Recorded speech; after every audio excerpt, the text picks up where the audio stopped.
I've always wondered what it would be like to wear someone else's skin, Rize mused, her delicate fingers tracing the contours of a freshly severed face.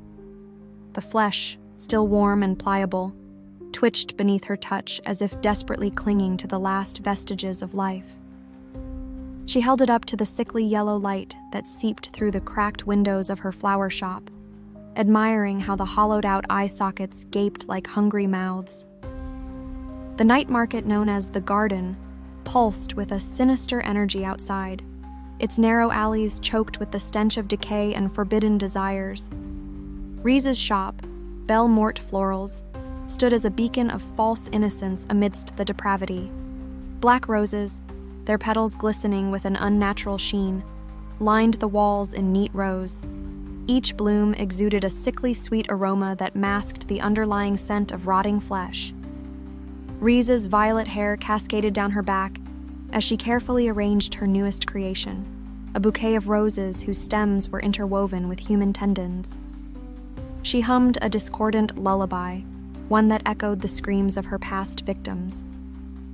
The sound reverberated through the shop, causing the jars of preserved organs on the shelves to vibrate ever so slightly. As she worked, memories of her childhood in the Washuu Clan's laboratories flickered through her mind like a grotesque slideshow.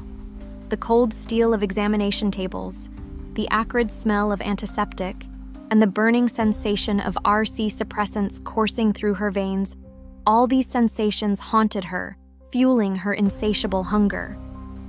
A bell chimed, signaling the arrival of a customer. Rize's lips curled into a predatory smile as she recognized the man who entered, Detective Hayashi, the widower who had been sniffing around her business for weeks. His haggard face bore the marks of sleepless nights and bottomless grief, his once crisp suit now rumpled and stained.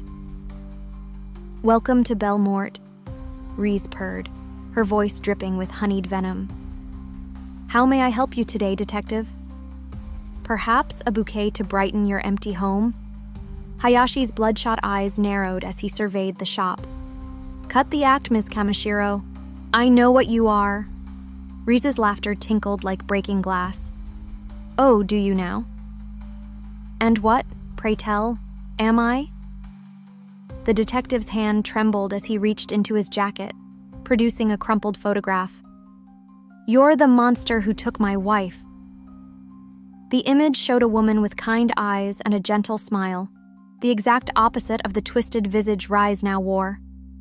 She plucked the photo from Hayashi's grasp, her nails leaving tiny crescents of blood on his skin. "Ah, yes. Yuriko, wasn't it? Such a delicate flavor she had, like cherry blossoms and fear." Hayashi lunged forward with a roar of anguish, his fist connecting with Rize's jaw. The impact sent her crashing into a display of roses, their thorns tearing at her flesh. But instead of pain, Rize felt only exhilaration. Her eyes blazed with inhuman hunger as she rose, her body contorting in ways no human spine should allow. "You shouldn't have done that, little detective," she hissed, her voice distorting into something ancient and terrible. "Now I'll have to show you my special garden." Before Hayashi could react, Rize's kagune erupted from her back, 4 writhing crimson appendages that pulsed with malevolent life. They lashed out, wrapping around the detective's limbs and lifting him off the ground. He screamed, a sound that sent shivers of pleasure down Rize's spine.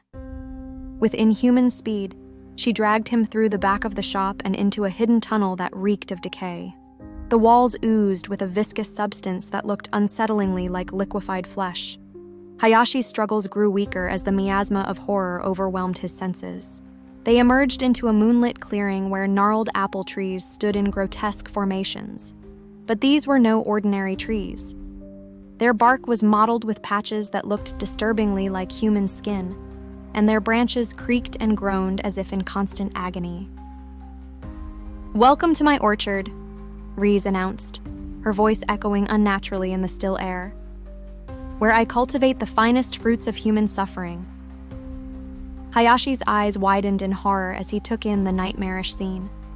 Partially decomposed bodies protruded from the earth, their limbs entwined with the roots of the twisted trees.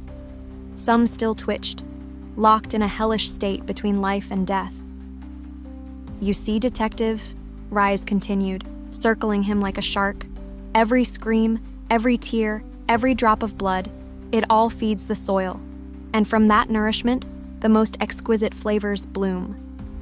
She plucked an apple from a nearby branch, its skin translucent enough to reveal the pulsing veins within. With a delicate bite, she pierced its surface, and a gush of crimson liquid that was definitely not juice spilled down her chin. "Your wife? She's here too. Part of her, at least. The rest..." Rize patted her stomach with a wicked grin. "Well, let's just say she lives on inside me."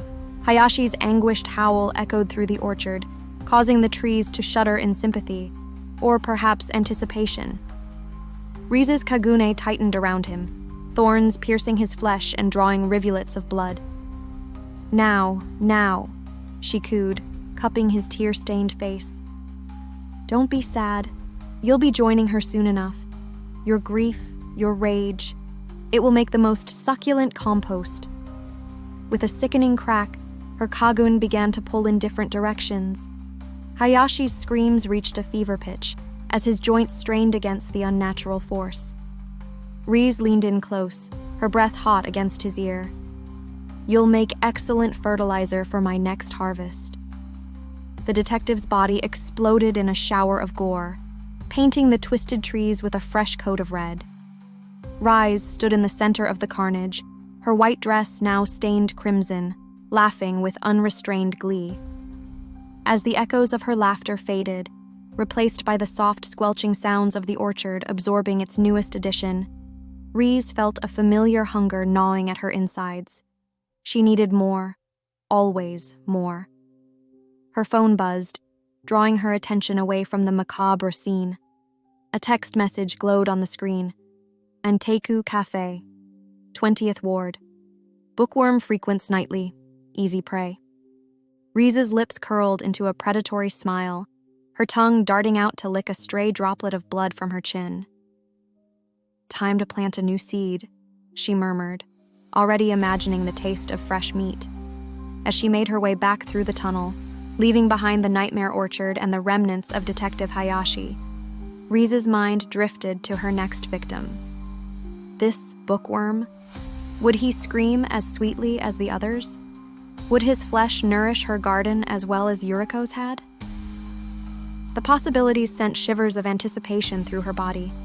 In the decaying urban sprawl of Tokyo, amidst the neon lights and shadowy alleys, a new hunt was about to begin.